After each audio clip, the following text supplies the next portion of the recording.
अस्सलाम वालेकुम, मैं हूं मरीम नवाज और आज तारीख है 2 फरवरी 2025। कल यानी 1 फरवरी 2025 को इस्लामाबाद हाई कोर्ट में 3 जजेस इंपोर्ट कर लिए गए, जबकि इस्लामाबाद हाई कोर्ट में खाली आसामियां सिर्फ 2 थी।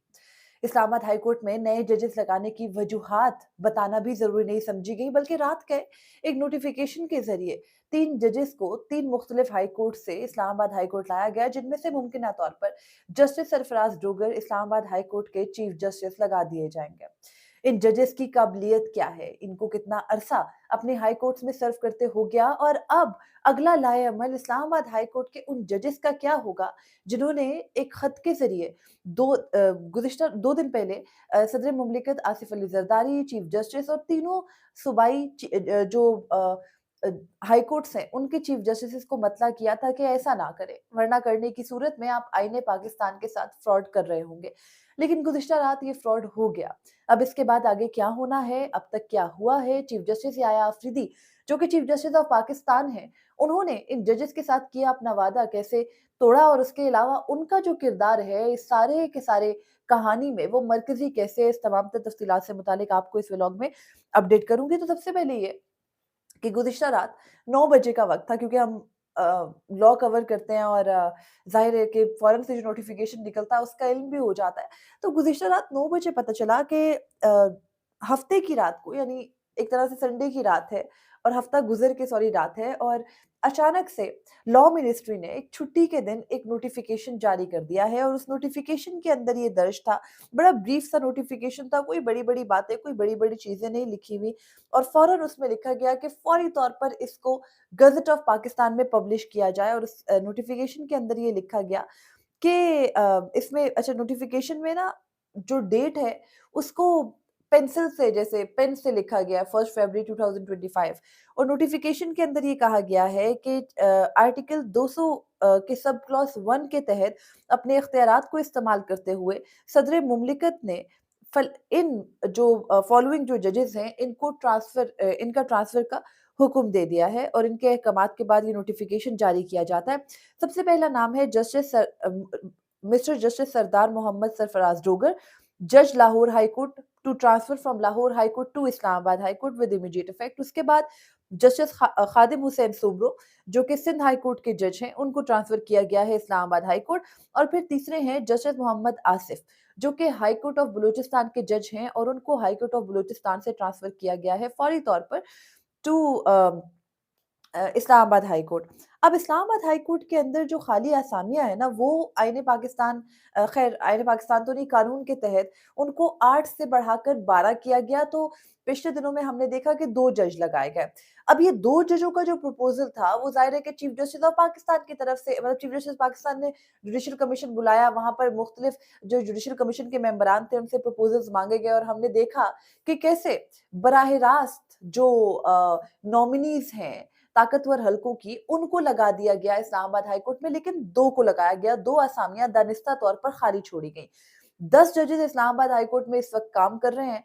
जो जुडिशल कमीशन ऑफ पाकिस्तान है, उसका सुप्रीम कोर्ट के जजेस की तैनाती के लिए इजलास अभी 10 फरवरी को होना है। 10 फरवरी में अभी 8 दिन बाकी हैं, और 8 दिन पहले ही इस्लामाबाद हाई कोर्ट में 2 की जगह 2 खाली असामियों पे 3 जज लगा दिए गए। गोया जस्टिस आमिर फारूक से किया वादा कि आपको हर सूरत सुप्रीम कोर्ट में तैनात किया जाएगा, पहले ही पूरा कर दिया गया। अभी जुडिशल कमीशन का इजलास नहीं बैठा, अभी मेंबरान ने बैठकर नामों पर डिस्कशन नहीं की, अभी मेंबरान ने बैठकर वोट नहीं की, लेकिन उन वोटिंग से पहले, उन शो ऑफ हैंड से, या जिस भी तरीके से जुडिशल कमीशन के इजलास में वोटिंग होती है, पहले ही चीफ जस्टिस आमिर फारूक को सुप्रीम कोर्ट का जज तैनात करने की मंजूरी दे दी गई है, क्योंकि 3 हाई कोर्ट से 3 जजेस को इस्लामाबाद हाई कोर्ट में तबादला उनका कर दिया गया है। गज़ट ऑफ पाकिस्तान में ये नोटिफिकेशन छप चुका है, और अब गज़ट में नोटिफिकेशन होने के बाद ये जो जजेस हैं, ये इस्लामाबाद हाई कोर्ट के जजेस तसव्वुर होंगे, लेकिन आईने पाकिस्तान के अंदर आर्टिकल 200 में जो तरमीम करना थी वो नहीं की गई, जिसके तहत या तो इन जजेस का जो एक्सपीरियंस था हाई कोर्ट के अंदर वो काउंट होता या ना होता। अब ये जजेस उसी मतलब जो इनकी मंशा है, क्योंकि आर्टिकल 200 इस पर खामोश है, उस पर मुख्तलिफ जजमेंट्स आ चुकी, मुख्तलिफ जूरिस्प्रूडेंस डेवलप हुई। इस्लामाबाद हाई कोर्ट के जजेस ने, 7 जजेस ने चीफ जस्टिस के नाम खत में भी ये बात बताई कि अगर आप इन जजेस को ट्रांसफ़र करके यहाँ ले आएँगे तो वो जूनियर जज काउंट कंसिडर होंगे, लेकिन ये अभी नुक्ता ख़ामोश है। ठीक है, आर्टिकल 200 के तहत इनकी तैनातियाँ हुई हैं, लेकिन 26वीं आईनी तरमीम के तहत बना जुडिशल कमीशन ऑफ पाकिस्तान जिस तरह से गैर मौसर किया गया, जिस तरह से जुडिशल कमीशन के अंदर एग्ज़ेक्टिव ने अपनी पावर को ये साबित किया कि भई वो जो ब चलो on the face of people तो कम से कम उसको डिनाई करते थे ना कि नई जुडिशल कमीशन में जो भी है in the end of the day, या हमारे जो जुडिशल कमीशन के मेंबरान जजेस हैं जैसे जमाल मंदोखिल, जैसे तमीनुद्दीन खान वगैरह हैं, वो हमें बताते नज़र आते हैं कि नहीं, वहाँ तो वोटिंग होती है, वहाँ पर तो वोटिंग से सब चलता है। तो यार अगर वोटिंग से वहाँ पर सब कुछ चलता है, तो आपने अचानक से इस्लामाबाद हाई कोर्ट की 3 असामियाँ पुर कर दी। अभी चीफ जस्टिस आमिर फारूक का नाम फ्लोट नहीं हुआ जुडिशल कमीशन में, अभी नामों की रिकमेंडेशन सामने नहीं आई। आपने पहले ही अच्छा ठीक है, नामों की रिकमेंडेशंस में पहले 5 जजेस हैं हाई कोर्ट्स के, लेकिन उन नामों की रिकमेंडेशंस के ऊपर डिस्कशन नहीं हुई, बातचीत नहीं हुई, वोटिंग नहीं हुई। आपने पहले उठाकर जज लगा दिया। तो ये है पड़ी आपकी सारी की सारी जो जमहूरियत का बोल आपने ब्रूट मेजॉरिटी के साथ 26वीं तरमीम करके बोलबाला किया था और जुडिशल कमीशन को अमेंड करके उसमें एग्जेक्टिव की मेजॉरिटी रखी थी, तो उसके बाद यही होना था। यानी एग्जेक्टिव के वोट में फारूक इशनाइक के वोट की कोई वक़्त नहीं है, ठीक है, वो तो खुद इन्हीं के लिए लॉबिंग करते, चीफ जस्टिस के चैम्बर में मुलाकातें करते फिर रहे थे। फिर वज़ीर कानून चले, उन्होंने भी उनके लिए वोट करना था। फिर जो वो एक खातून रुकन है, उन्होंने भी जो है वो इन्हीं के लिए वोट करना था। फिर जो जितने भी हुकूमती अराकीन हैं जुडिशल कमीशन ऑफ पाकिस्तान के अंदर, उन सब ने जस्टिस आमिर फारूक के लिए ही वोट करना था। इजलास से पहले ही बैठकर वोट कर दिया, इसलिए उनकी जगह एक नई नॉमिनी ले आए।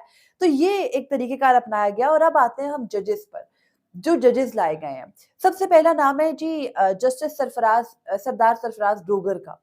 अब सरफराज डोगर, मुझे तो लगता है कि इस्लामाबाद हाई कोर्ट के अंदर भी डोगर राज लगने वाला है, सेम है जैसे सुप्रीम कोर्ट के अंदर जस्टिस हमीद डोगर के दौर में कहा जाता था। बहरहाल फिर जो हुआ उसके बाद हमने देखा ये वक़्त ज़्यादा लंबा नहीं हुआ करता, ये पीसीओ के अलावा और कुछ भी नहीं है इस वक़्त।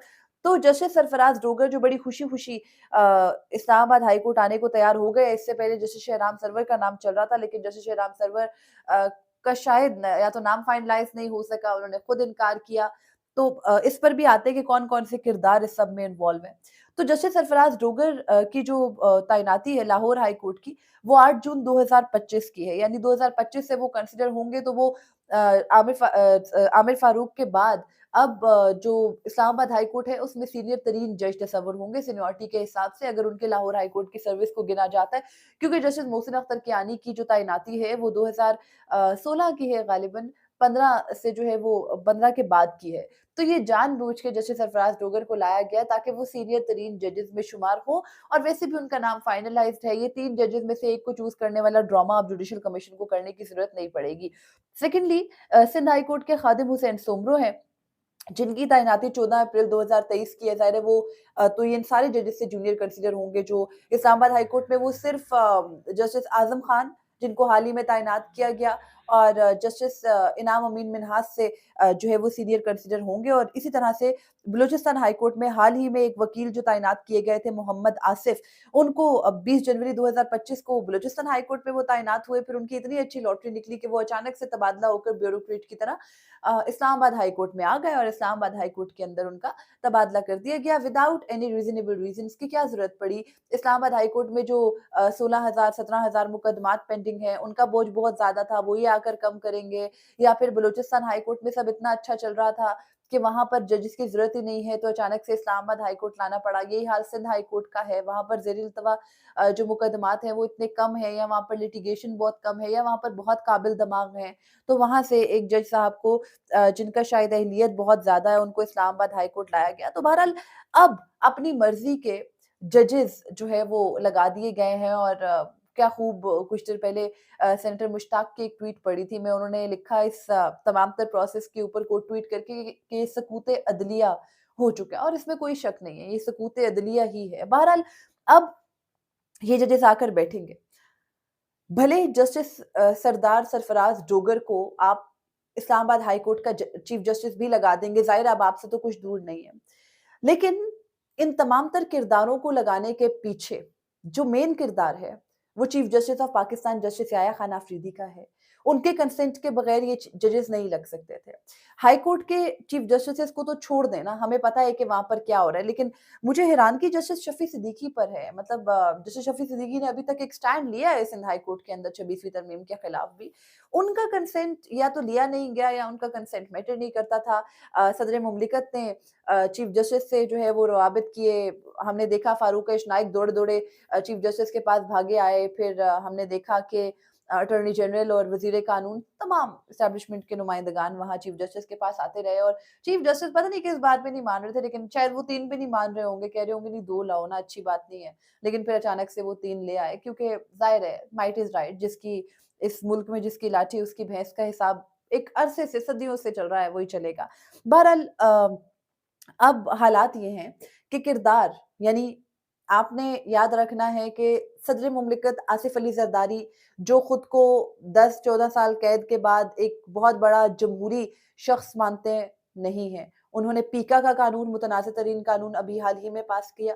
फिर अब उन्होंने इन जजेस की तैनातियाँ भी ही was very pleased to a to recommend these judges for Islamabad High Court and to transfer these judges to Islamabad High Court. तो इन सदर आसिफ अली जरदारी ने 26वीं तरमीम पर दस्तखत किए, उनके बेटे ब्रूट मेजॉरिटी से मुतालिक कहते पाए गए। फिर इन्होंने पीका का कानून लाया, उससे पहले ये ऑर्डिनेंसेस लाते रहे सुप्रीम कोर्ट के अंदर, कहीं जजेस जो है वो अपनी मर्जी ना कर लें। उसके बाद अब इन्होंने बाकायदा जजेस को रात गए, रात के अंधेरे में छुट्टी की रात एक ट्रांसफर उनका कर दिया और उसके बाद अब इन्हीं के कंसेंट से ये chief justice of Islamabad high court भी बन जाएँगे, क्योंकि वो खत लिखने वाले जजेस ना कहीं अपनी मर्ज़ी से कुछ अच्छे फैसले ना दे देते, कहीं वो खत लिखने वाले जजेस कोई ऐसा जो है वो इस्लामाबाद हाई कोर्ट का चार्ज सँभालने के बाद 26वीं तरमीम और ब्ला-ब्ला-ब्ला चीज़ों को ना उल्टा देते, तो बड़े मसाइल थे, उनको नहीं लाया जा सकता था। आज़ाद और बाज़मीर जजेस नहीं रिक्वायर्ड होते, लेकिन ये किरदार याद रखने वाले हैं। आसिफ अली ज़रदारी, चीफ जस्टिस याया खान आफरीदी, उसके अलावा तीनों सूबाई जो हाई कोर्ट्स हैं, उनके chief justices.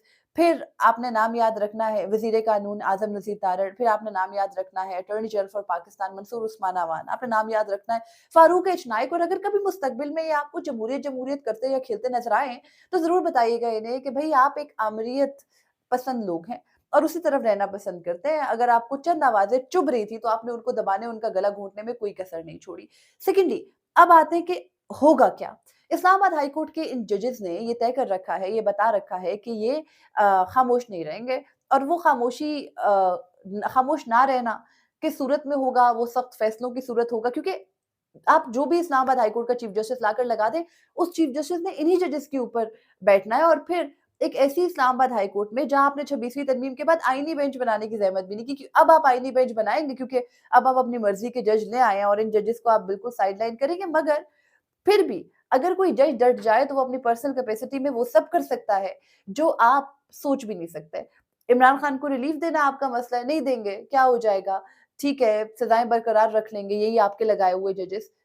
Imran Khan already कैद में है और उनको जेल से बाहर आने का कोई ख़ास शौक नज़र भी नहीं आ रहा। फिर उसके अलावा आप मुल्क में शख़्सी आज़ादियों को पामाल कर लेंगे, जबरी गुमशुदगियों से के हवाले से ये जजेस वोकल हैं।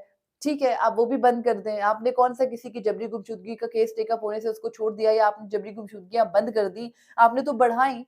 फिर आप क्या करेंगे? मीडिया की आवाज़ बंदी करेंगे, आपने ऑलरेडी बंद कर रखी है। मीडिया में आपके पास ऐसे-ऐसे हीरे हैं, आपके हर एक दाम को सराहते हैं, मसला ही कोई नहीं है। और यही हाल इक़्तिदार का भी है। तो ठीक है, आप कितना अरसा हमने हमने इससे पहले मुख्तलिफ अपने सीनियर्स से सुना कि इससे सख्त दौर भी आए, सख्त अदवार आए, लेकिन ये कुछ नहीं हुआ था क्योंकि तब टेक्नोलॉजी इतनी मेनस्ट्रीम नहीं थी, ज़ाहिर-सी बात है, और हर बंदा इस सब का असर इस तरह से नहीं ले रहा था। वो कुछ सर्कल्स में चीज़ें रहती थी, कुछ सर्कल्स से निकल जाती थी, आम आदमी के ऊपर खबर ही पहुँचती थी, लेकिन अब हर बंदा इस सब में इन्वॉल्व है।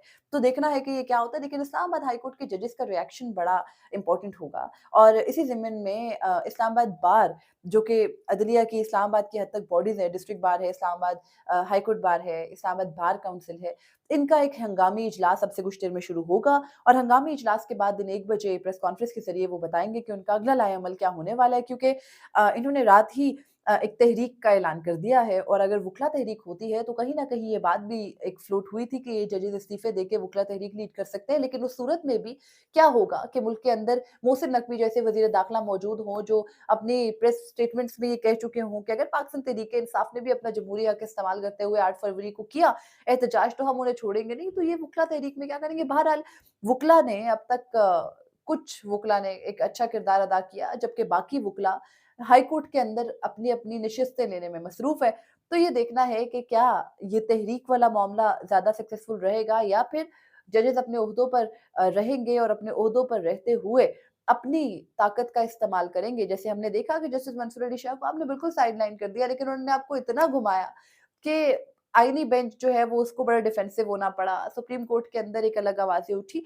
तो ये आइंदा आने वाले दिनों में अहम डेवलपमेंट्स होंगी। अब से कुछ देर में बार काउंसिल्स का इजलास होगा।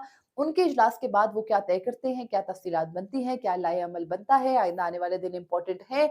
इस्लामाबाद हाई कोर्ट में कोर्ट पैकिंग कर दी गई है। आइन के साथ वो फ्रॉड कर दिया गया है जिसको जजेस पहले ही एंटिसिपेट कर रहे थे। तो अब इस आइनी फ्रॉड के बाद इस मुल्क में आइन बरकरार रहेगा या बराह रास्त आप आके बैठ जाएँ तो वैसे ज़्यादा बेहतर होगा। देखना है क्या होता है। फिलवक़्त मुझे दीजिए इजाज़त। अल्लाह हाफ़िज़।